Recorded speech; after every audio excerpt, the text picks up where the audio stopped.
हरियाणा की हर अपडेट के लिए बेल आइकन दबाएं और सब्सक्राइब करें STV हरियाणा न्यूज। नमस्कार, हरियाणा न्यूज देख रहे हैं आप और मैं हूं आपके साथ सोनिया सतानीता। रुक करे थे फटाफट खबरों की ओर। 5 राज्यों में होने वाले विधानसभा चुनाव की तारीखों के ऐलान के बाद चुनाव आयोग ने चुनाव प्रचार को लेकर सख्ती बढ़ा दी है।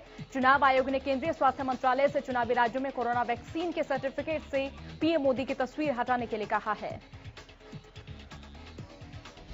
केरल, पांडुचेरी, तमिलनाडु, पश्चिम बंगाल और असम में होने वाले विधानसभा चुनाव के मद्देनजर चुनाव आयोग ने फैसला लिया है। 27 मार्च से 29 अप्रैल के बीच इन राज्यों में विधानसभा चुनाव होने वाले हैं। बता दें कि कोरोना वैक्सीनेशन के बाद लाभार्थियों को कोरोना वैक्सीनेशन का सर्टिफिकेट दिया जाता है। इन सर्टिफिकेट्स पर पीएम मोदी की तस्वीर को लेकर चुनाव आयोग ने स्वास्थ्य मंत्रालय को इसे हटाने के आदेश दिए हैं। दिल्ली के मुख्यमंत्री अरविंद केजरीवाल ने ऐलान किया है कि अब दिल्ली का अपना अलग शिक्षा बोर्ड होगा। कैबिनेट ने इस फैसले को मंजूरी दे दी है। अभी तक राज्य में केवल सीबीएसई और आईसीएसई बोर्ड की परीक्षा होती है, लेकिन अब छात्र दिल्ली बोर्ड के संबंध स्कूलों में दिल्ली बोर्ड द्वारा प्रस्तावित सिलेबस की पढ़ाई कर सकेंगे। इस मौके पर मुख्यमंत्री ने कहा कि अन्य राज्यों के भी अपने शिक्षा बोर्ड हैं और दिल्ली बोर्ड की पढ़ाई 2021-22 सेशन से शुरू हो जाएगी। उन्होंने कहा कि इस फैसले का असर केवल दिल्ली की शिक्षा व्यवस्थाओं पर नहीं बल्कि पूरे देश की शिक्षा व्यवस्था पर होगा।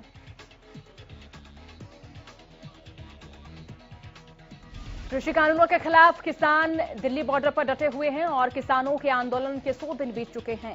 आज दिल्ली की सीमाओं के विभिन्न विरोध स्थलों को जोड़ने वाले केएमपी एक्सप्रेसवे पर किसानों ने 5 घंटे की नाकाबंदी की। किसानों ने सुबह 11 बजे से शाम 4 बजे तक केएमपी एक्सप्रेसवे को जाम किया। हालांकि इस दौरान इमरजेंसी वाहनों को नहीं रोका गया। एम्बुलेंस, फायर ब्रिगेड की गाड़ी के अलावा मिलिट्री वाहनों को भी नहीं रोका गया।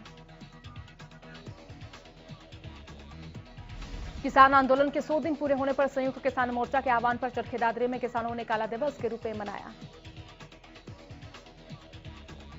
संयुक्त किसान मोर्चा के आह्वान पर इलाके की सभी खापों के प्रधान, किसान, मजदूर और व्यापारी तीनों कृषि कानूनों के विरोध में घरों पर काले झंडे लगाकर रोज गार्डन में एकत्रित होकर रोज गार्डन से प्रदर्शन करते हुए शहर के प्रमुख चौराहों का घेराव करने के साथ ही झंडे फहराते हुए सरकार के खिलाफ जमकर नारेबाजी करते हुए नजर आए। इस मौके पर निर्दलीय विधायक सोमवीर सांगवान ने कहा कि रेल रोको, रोड जाम और इस तरह के प्रदर्शन किए जा रहे हैं, लेकिन अगर आवश्यकता पड़ी तो हवाई अड्डे और हवाई जहाजों को भी किसान रोकेंगे। उन्होंने कहा कि दुनिया के सबसे बड़े आंदोलन को जनतंत्र का सार्थक हिस्सा मानकर 3 कृषि कानूनों को सरकार को जल्द से जल्द रद्द कर देना चाहिए। बहादुरगढ़ में भी किसानों ने केएमपी रोड को बंद किया और टोल से थोड़ी दूर सड़क पर बैठे। बता दें कि महिला किसानों ने भी सड़क पर बैठकर धरना दिया। इस दौरान सरकार के खिलाफ किसान जमकर नारेबाजी कर रहे थे। दरअसल टिकरी बॉर्डर से ट्रैक्टर ट्रॉलियों में बैठकर किसान केएमपी पहुंचे, जिसके चलते केएमपी पर जाम की स्थिति बन गई है। दरअसल बड़े बड़े ट्रक जाम में फंसे रहे। उधर बहादुरगढ़ में भी संयुक्त मोर्चा के आह्वान पर किसानों ने केएमपी जाम किया। दरअसल महिलाएं काली चुन्नी और किसान हाथ पर काली पट्टी बांधकर केएमपी पहुंचे। इस दौरान मांडोठी टोल के पास किसान केएमपी पर बैठे। वहीं केएमपी पर थोड़ी थोड़ी दूरी पर 2 जगह किसानों का धरना जारी रहा। केएमपी बंद होने से मालवाहक बड़े वाहन जाम में फंसे रहे। इस दौरान किसानों ने कहा कि कृषि कानून रद्द होने तक आंदोलन जारी रहेगा। 3 कृषि कानूनों के खिलाफ लगातार किसान सिंको बॉर्डर पर डटे हुए हैं। तो वहीं आज आंदोलन के 100 दिन पूरे होने पर संयुक्त किसान मोर्चा के आह्वान पर किसानों ने सोनीपत से गुजरने वाले केएमपी पर जाम लगाया। किसानों का कहना है कि संयुक्त किसान मोर्चा के आह्वान के बाद जाम लगाया। किसानों ने कहा कि जब तक 3 कृषि कानून रद्द नहीं होंगे तब तक उनका आंदोलन जारी रहेगा। साथ ही किसान नेताओं ने कहा कि 8 तारीख को राष्ट्रीय महिला दिवस मनाया जाएगा और उसके बाद 9 तारीख को एक मीटिंग रखी गई है। साथ ही किसानों ने कहा कि 23 मार्च को वो भारत बंद भी कर सकते हैं। संयुक्त किसान मोर्चा के आह्वान पर बाडरा में सर्वजाति शराण खा 25 की अगुवाई में किसानों ने काले झंडे लेकर विरोध प्रदर्शन किया और घरों पर भी काले झंडे लगाए। इस दौरान सर्वजाति शराण खाप के प्रधान विजेंद्र बेरला ने बताया कि घरों के ऊपर काले झंडे लगाए हैं। यह कदम सरकार को चेतावनी के लिए उठाया गया है कि आवश्यकता पड़ी तो आगे की रणनीति बनाकर कठोर कदम उठाए जाएंगे। संयुक्त किसान मोर्चा के आह्वान पर सिरसा में पक्का मोर्चा धरना स्थल पर रोष दिवस मनाया गया। इस आंदोलन में 100 दिन का वक्त बीत चुका है। देश भर में किसान संगठनों ने रोष दिवस मनाया। इसी कड़ी में शहीद भगत सिंह स्टेडियम में किसान एकत्रित हुए। यहां से बाइकों पर काले झंडे लगाकर बाइक रैली निकाली गई। बाइक रैली शहीद भगत सिंह स्टेडियम से शुरू की गई। शहरों या ग्रामीण क्षेत्र लोगों का किसान आंदोलन के समर्थनों में घरों पर काले झंडे लगाने के लिए उन्हें प्रेरित किया जा रहा है। इसी दौरान किसानों ने कृषि कानूनों का विरोध जताते हुए केंद्र सरकार के खिलाफ नारेबाजी की। कांग्रेस नेता किरण चौधरी ने प्रेस कॉन्फ्रेंस कर किसान आंदोलन और महंगाई समेत कई मुद्दों पर सरकार पर निशाना साधा। किरण चौधरी ने कहा कि कृषि कानूनों को विधानसभा से निरस्त करते केंद्र को भेजने का प्रस्ताव दिया था, जिसे खारिज कर दिया गया, जिससे किसानों के प्रति सरकार की नीयत का पता चलता है। किरण चौधरी ने कहा कि एपीएमसी एक्ट में कांग्रेस जो संशोधन लेकर आई थी उसको बिना सुने रिजेक्ट कर दिया गया। किरण ने कहा कि 75% रोजगार की बात की गई, लेकिन सरकार श्वेत पत्र जारी करके बताए कि कितना निवेश प्रदेश में हुआ है। कृषि कानूनों के विरोध में किसान लगातार बॉर्डर पर डटे हुए हैं और तीनों कानूनों को रद्द करने की मांग कर रहे हैं। इसी बीच राहुल गांधी ने ट्वीट कर सरकार पर निशाना साधा है। राहुल गांधी ने ट्वीट करते हुए लिखा कि देश की सीमा पर जिनके बेटे जान बिछाते हैं उनके लिए दिल्ली की सीमा पर कीलें बिछाई गई हैं। उन्होंने आगे लिखा कि अन्नदाता अधिकार मांग रहे हैं और सरकार अत्याचार कर रही है। इधर सिरसा में जेजेपी कार्यालय के समक्ष किसानों ने कृषि कानूनों के विरोध में प्रदर्शन किया। किसानों ने हाथों में काले झंडे लेकर सरकार के खिलाफ नारेबाजी की। दरअसल जेजेपी कार्यालय में प्रदेश के युवाओं को प्राइवेट नौकरियों में 75% आरक्षण के फैसले के लिए कार्यक्रम रखा गया था। इस कार्यक्रम की जानकारी मिलने के बाद किसानों ने कार्यालय के समक्ष पहुंचकर सरकार के खिलाफ प्रदर्शन किया। उन्होंने कहा कि दिल्ली बॉर्डर पर 200 से ज्यादा किसान शहीद हो चुके हैं और जेजेपी किसानों के दुख में साथ देने की बजाय खुशियां मनाने जा रही है।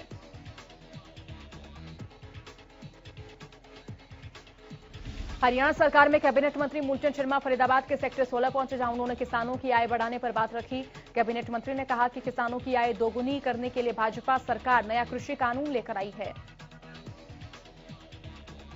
जो आने वाले दिनों में किसानों के लिए बहुत ही फायदे का सौदा होगा। वहीं इस मौके पर उन्होंने मेधावी छात्रों को सम्मानित करते हुए कहा कि वे भारत का भविष्य हैं, इसीलिए सभी छात्र पढ़ाई पर अपना पूरा फोकस रखें। गोहाना में कार्यक्रम में पहुंचे सोनीपत से बीजेपी लोकसभा सांसद रमेश कौशिक और राज्यसभा सांसद रामचंद्र जांगड़ा ने बंगाल में होने वाले चुनाव में बीजेपी की जीत का दावा करते हुए कहा कि बंगाल में होने वाले चुनाव में बीजेपी की पूर्ण बहुमत से सरकार बनेगी। उन्होंने कहा कि आज केंद्र में मोदी सरकार देश में विकास और किसानों की आमदनी कैसे दोगुनी हो उसमें लगी हुई है। रामचंद्र जांगड़ा ने कहा कि यह आंदोलन किसानों का नहीं रहा बल्कि कांग्रेस का आंदोलन रह गया। सांसद रमेश कौशिक ने कहा कि क्षेत्र में 12 नेशनल हाईवे का निर्माण इस केंद्र सरकार के कार्यकाल में हुआ है। वहीं अभी ग्रीन हाईवे का काम तेजी से हो रहा है। जांगड़ा ने गोहाना में 35 दिन में 9 हत्याओं, लूट और मारपीट के मामलों पर कहा कि कानून व्यवस्था खराब होना चिंता का विषय है। इसको लेकर उनके सीएम से बात हुई है। क्राइम को रोकने के लिए उचित व्यवस्था की जाएगी। अनंत कोटि ब्रह्मांड नायक योगीराज श्री बाबा तारा कुटिया में महाशिवरात्रि पर्व को लेकर तैयारियां जोरों पर हैं। कुटिया को भव्य रूप से सजाया जा रहा है और सभी प्रतिमाओं पर रंग रोगन किया जा रहा है। दरअसल 8 मार्च को 351 ज्योत जागरण, 9 मार्च को सामूहिक विवाह समारोह, 10 को फिल्म अभिनेत्री एवं पूर्व सांसद जया प्रदा की ओर से शिव विवाह नाटिका का मंचन और 11 मार्च को विशाल भंडारे का आयोजन किया जाएगा। श्री बाबा तारा कुटिया के मुख्य सेवक गोविंद कांडा ने बताया कि 8 मार्च की रात्रि 8 बजे कुटिया स्थित सत्संग स्थल पर 351 ज्योति का विशाल जागरण आयोजित किया जाएगा, जो विवेक आश्रम नोहर राजस्थान के गुरुजी फूसाराम के शिष्य की देखरेख में आयोजित किया जाएगा। हरियाणा में एक बार फिर कोरोना के आंकड़े बढ़ रहे हैं। बीते 24 घंटे में 166 नए मरीजों की पुष्टि हुई और जिसमें गुरुग्राम से 36, करनाल से 21 नए मामले सामने आए हैं। और इसी के साथ कुरुक्षेत्र से 32 और पानीपत से 19 नए मामलों की पुष्टि हुई। इसके अलावा अंबाला से 14 और पंचकुला से 8 नए कोरोना केसेस सामने आए। बता दें कि प्रदेश में अब तक 3050 मरीजों की मौत हो चुकी है। हरियाणा में कुल 2,70,950 केसों की अब तक पुष्टि हो चुकी है। वहीं एक दिन में 151 मरीजों ने कोरोना को मात दी। अब तक 2,66,000 से ज्यादा मरीज ठीक होकर सकुशल घर लौट चुके हैं।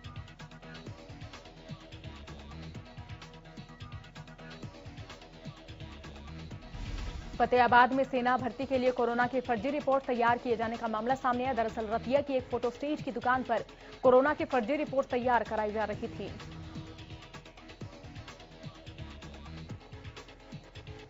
स्वास्थ्य विभाग और पुलिस टीम ने छापा मारकर दुकान से कोरोना रिपोर्ट के कुछ दस्तावेज, लैपटॉप और प्रिंटर बरामद किया। फिलहाल विभाग की टीम कार्रवाई कर रही है। बता दें कि जब दो युवक फोटो स्टेज की दुकान से रिपोर्ट लेकर एसएमओ के पास साइन कराने पहुंचे तो पूरे मामले का खुलासा हुआ।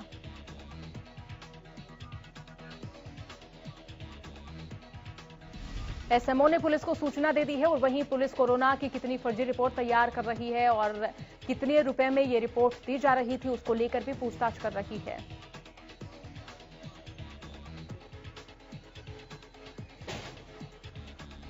एक बार फिर से कोरोना के बढ़ते मामलों के चलते स्वास्थ्य विभाग अलर्ट हो गया है। स्वास्थ्य विभाग की टीमों ने शहर में अलग अलग जगहों पर कोरोना की सैंपलिंग शुरू कर दी है।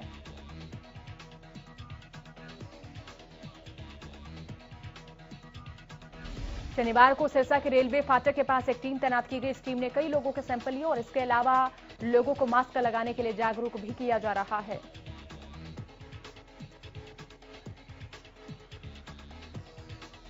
स्वास्थ्य विभाग के कर्मचारी अनूप सिंह ने कहा कि सीएमओ की ओर से आदेश है कि कोरोना जांच के लिए सैंपलिंग बढ़ाई जाए, जिसके चलते शहर के अलग अलग इलाकों में सैंपल लेने शुरू कर दिए हैं।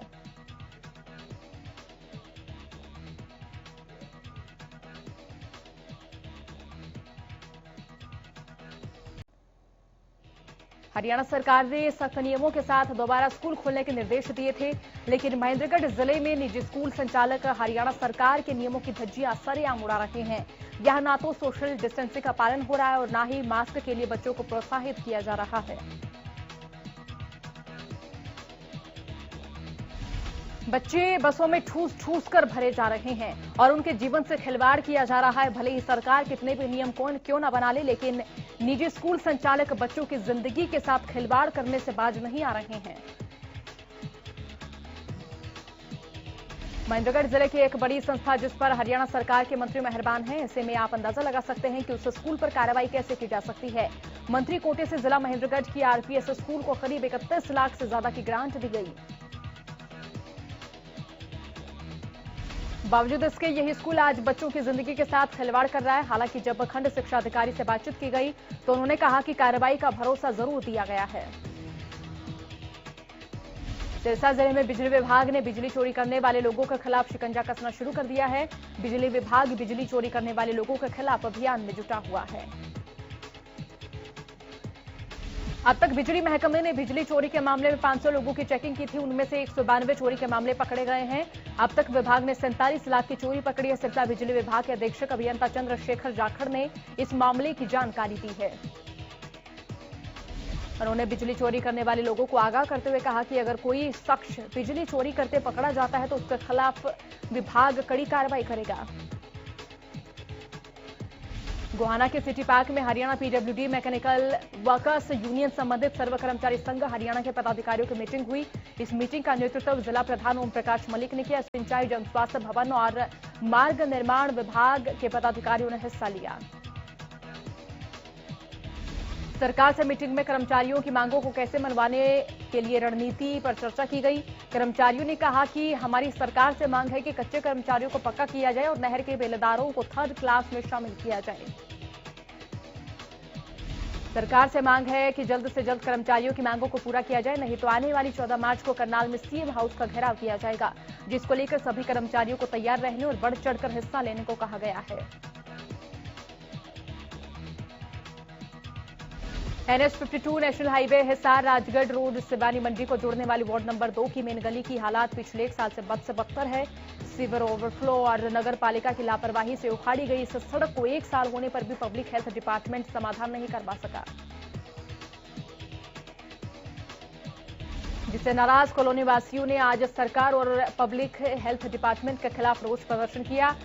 प्रदर्शनकारी कॉलोनी वासियों ने सरकार और पब्लिक हेल्थ डिपार्टमेंट को 3 दिन में समस्या के समाधान का वक्त दिया है। अगर 3 भी सीवर ओवरफ्लो और सड़क की समस्या ठीक नहीं हुई तो मंगलवार को रोड जाम करने की चेतावनी दी। मौके पर मौजूदा लोगों ने बताया कि public health department CM window में दी गई दरख्वास्त को दबा देता है और जिसकी वजह से उनकी सुनवाई नहीं हो रही है। गोहाना में लगातार बढ़ रहे अपराध के ग्राफ पर रोक लगाने के लिए पुलिस ने शुक्रवार को शहर में फ्लैग मार्च निकाला। शहर में नाके लगाने के साथ रात के समय पुलिस पेट्रोलिंग बढ़ा दी गई है।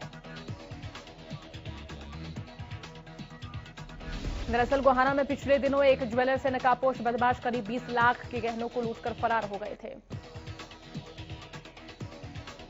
एक दिन पहले भी कुछ बदमाशों ने एक दुकानदार पर हमला किया था। इसके साथ ही बदमाशों ने 2 छात्रों की गोली मारकर हत्या कर दी थी। इन्हीं आपराधिक घटनाओं को देखते हुए अब पुलिस प्रशासन और सख्त हो गया है।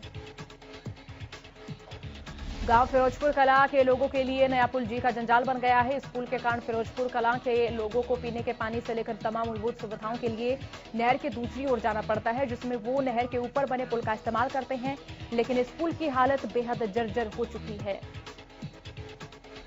गांव वालों की परेशानी को देखकर नया पुल बनाया जा रहा है, लेकिन नए पुल की ऊंचाई सिर्फ 4 फुट है, जिसकी वजह से लोग और ज्यादा परेशान नजर आ रहे हैं। दरअसल नहर पर बना पुराना पुल 18 फुट चौड़ा था। ऐसे में ग्रामीणों का कहना है कि नए पुल को सिर्फ 4 फुट चौड़ाई दी गई है, जो उनके लिए नाकाफी है। आए दिन रोहतक जिले में हो रही लूट हत्या जैसी वारदातों पर नकेल लगाने के लिए पुलिस सक्रिय हो गई है और शुक्रवार को इसी के मद्देनजर जिले में चलने वाले कुश्ती अखाड़ों की गहनता से जांच की गई।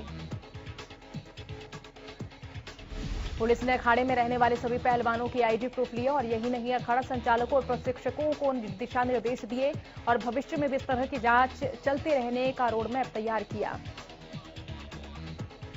सिरसा के राजकीय नेशनल कॉलेज में युवाओं को साइबर सुरक्षा का पाठ पढ़ाया जाएगा, जिसके लिए सेमिनार, कार्यशालाएं और प्रतियोगिताएं करवाई जाएंगी।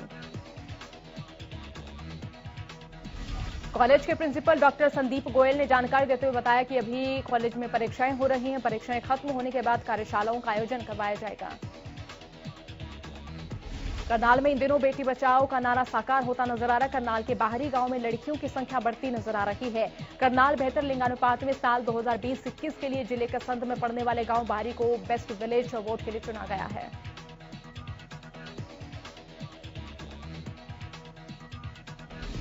Karnal civil surgeon doctor Yogesh Sharma ने बताया कि चालू वित्त वर्ष के बेस्ट विलेज अवार्ड में बाहरी गांव बेहतर लिंगानुपात में 1000 लड़कों के पीछे लड़कियों की संख्या 1305 के साथ प्रथम स्थान पर रहा। इसी क्रम में घरौंडा का फरीदपुर गांव का लिंगानुपात 1000 लड़कों के पीछे 1259 लड़कियों का रहा और ये गांव दूसरे स्थान पर है, जबकि तेरावड़ी के गांव तखाना 1178 लड़कियों के जन्म के साथ तीसरे स्थान पर रहा। फतेहाबाद पुलिस ने दरियापुर पुलिस चौकी के पास नाकेबंदी के दौरान 4 नशा तस्करों को गिरफ्तार किया, जिनके पास से पुलिस ने 50 ग्राम हेरोइन और 2,29,000 रुपए की नकदी बरामद की। पुलिस ने चारों के खिलाफ मामला दर्ज कर आगामी जांच शुरू कर दी। पुलिस ने चारों आरोपियों के खिलाफ एनडीपीएस एक्ट के तहत मामला दर्ज कर शनिवार को कोर्ट में पेश किया।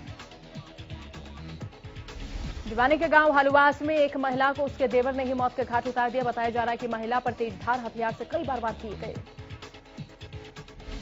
आरोपी ने घटना को अंजाम देने के बाद खुद भी जहर खाकर आत्महत्या की कोशिश की। गांव के लोगों का कहना है कि मृतक महिला रिश्ते में आरोपी की भाभी लगती थी। घटना के बाद गांव में सन्नाटा पसरा हुआ है। मामले को गंभीरता से लेते हुए डीएसपी वीरेंद्र सिंह मौके पर पहुंचे, जांच शुरू कर दी। बहरहाल हत्या की वजहों का अभी खुलासा नहीं हो पाया है। प्रदेश में बेखौफ बदमाशों के हौसले बुलंद है, इसकी बानगी देखने को मिली फतेहाबाद में, जहां बदमाशों ने बुजुर्ग महिला के साथ दिन दहाड़े लूट की वारदात को अंजाम दिया। बट्टू रोड पर बिजली घर के नजदीक हुई इस घटना में चोर महिला के कान के टॉप्स छीनकर फरार हो गए। मामले में सीसीटीवी फुटेज के आधार पर पुलिस जांच में जुट गई है। कैथल के हांसी बुटाना नहर पर अज्ञात का जला हुआ शव मिलने से सनसनी फैल गई। मौके पर पहुंची पुलिस ने आशंका जाहिर की है कि किसी ने हत्या कर शव को खुर्द-बुर्द करने के लिए शव को पराली में जलाने की कोशिश की है। हालांकि मृतक की पहचान अभी तक नहीं हो पाई है, लेकिन पुलिस ने साक्ष्य जुटाने के लिए एफएसएल की टीम को बुलाया है और उम्मीद है कि जल्द ही हत्या के कारणों का पता चल सकेगा। महेंद्रगढ़ के गांव सीगड़ा में एक महिला की खुदकुशी का मामला सामने आया। खुदकुशी के लिए उकसाने के लिए महिला के परिजनों ने ससुराल पक्ष पर आरोप लगाया है। मृतका के पिता ने बताया कि उन्होंने 2014 में अपनी बेटी की शादी कराई थी। कुछ समय बाद से ही उसे दहेज के लिए प्रताड़ित किया जाने लगा था। इसके साथ ही उसके साथ मारपीट भी की जाती थी। परिजनों ने ससुराल पक्ष पर आरोप लगाते हुए शिकायत दर्ज कराई। गुलाचीका में 24 साल के युवक ने शुक्रवार को फांसी लगाकर आत्महत्या कर ली। युवक ने शमशान घाट में फांसी लगाई। मौके पर पहुंचे डीएसपी ने सीन ऑफ क्राइम टीम को बुलाकर मामले की जांच शुरू की। हालांकि अब तक आत्महत्या के कारणों का खुलासा नहीं हुआ है। कनीना मंडी के वार्ड 6 में फांसी लगाकर आत्महत्या करने के मामले में मृतक सुरेंद्र की माता रुक्मणी देवी की शिकायत पर पुलिस ने मृतक की पत्नी और साले के खिलाफ आत्महत्या करने के लिए मजबूर करने का केस दर्ज किया है। पानीपत में दिन प्रतिदिन हत्या के मामलों में इजाफा हो रहा है। ताजा मामला शुक्रवार देर शाम पानीपत के कुटानी रोड का है, जहां पहलवान चौक स्थित गंदे नाले में एक अज्ञात शव मिलने से इलाके में सनसनी फैल गई। बहादुरगढ़ में सिद्दीपुर लोवा गांव में केबल ऑपरेटरों में आपस में विवाद हो गया। इस विवाद में 2 लोगों को गोली लगी, जिनकी हालत गंभीर बताई जा रही है। बताया जा रहा है कि दोनों केबल ऑपरेटरों में केबल कनेक्शन को लेकर विवाद हुआ था, जिसके बाद ये विवाद इतना बढ़ गया कि दोनों के बीच खूनी झड़प हो गई। फिलहाल हमलावर अभी पुलिस की गिरफ्त से बाहर है। पलवल में नेशनल हाईवे 19 पर इंडियन गैस के पास एक अज्ञात वाहन ने एक बाइक को पीछे से टक्कर मार दी, जिसमें बाइक पर बैठे पति पत्नी और बच्ची रोड पर गिर गए। टक्कर इतनी जबरदस्त थी कि बाइक पर बैठे 3 लोगों में से पति पत्नी की मौके पर ही मौत हो गई और बच्ची घायल हो गई। पुलिस ने शवों को कब्जे में लेकर पोस्टमार्टम कराने के लिए शवों को पलवल के नागरिक अस्पताल में भेजा और घायल बच्ची को एक निजी अस्पताल में भर्ती करा दिया। बल्लभगढ़ के राजीव कॉलोनी में घरेलू गैस सिलेंडर लीक होने से लगी आग में 2 लोग बुरी तरह से झुलस गए, जिन्हें इलाज के लिए सिविल अस्पताल में भर्ती कराया गया। डॉक्टर ने दोनों की नाजुक हालत को देखते हुए उन्हें दिल्ली के सफदरगंज अस्पताल के लिए रेफर किया। बताया जा रहा है कि आग में झुलसे दोनों चाचा भतीजा हैं, जो किराए के मकान पर राजीव कॉलोनी में रहते थे। दरअसल दोनों छोटे सिलेंडर पर खाना बना रहे थे। दरअसल ये छोटे सिलेंडर अवैध रूप से बाजारों में खरीदे और बेचे जाते हैं, जिनके ऊपर कोई ISI मार्क नहीं होता। रतिया के गांव जाखंदादी और आसपास के गांव में तेंदुए से डर का माहौल बना हुआ है। दरअसल गांव में घुसे तेंदुए ने 2 लोगों पर हमला कर उन्हें घायल कर दिया। फिलहाल उनका इलाज चल रहा है। वहीं गांव में तेंदुए आने की सूचना मिलने पर ग्रामीणों के साथ साथ प्रशासनिक विभागों में भी हड़कंप मचा हुआ है। दरअसल कल देर रात से ही तेंदुए को ढूंढने की कोशिश की जा रही है, लेकिन अभी तक पता नहीं चल पाया है। वहीं खेतों में मिले पैरों के निशानों को देखते हुए वन्य प्राणी विभाग के अधिकारियों ने खेतों में तेंदुए की उपस्थिति की पुष्टि की। फिलहाल प्रशासनिक अधिकारी तेंदुए को ढूंढने के लिए ड्रोन कैमरों की मदद ले रहे हैं।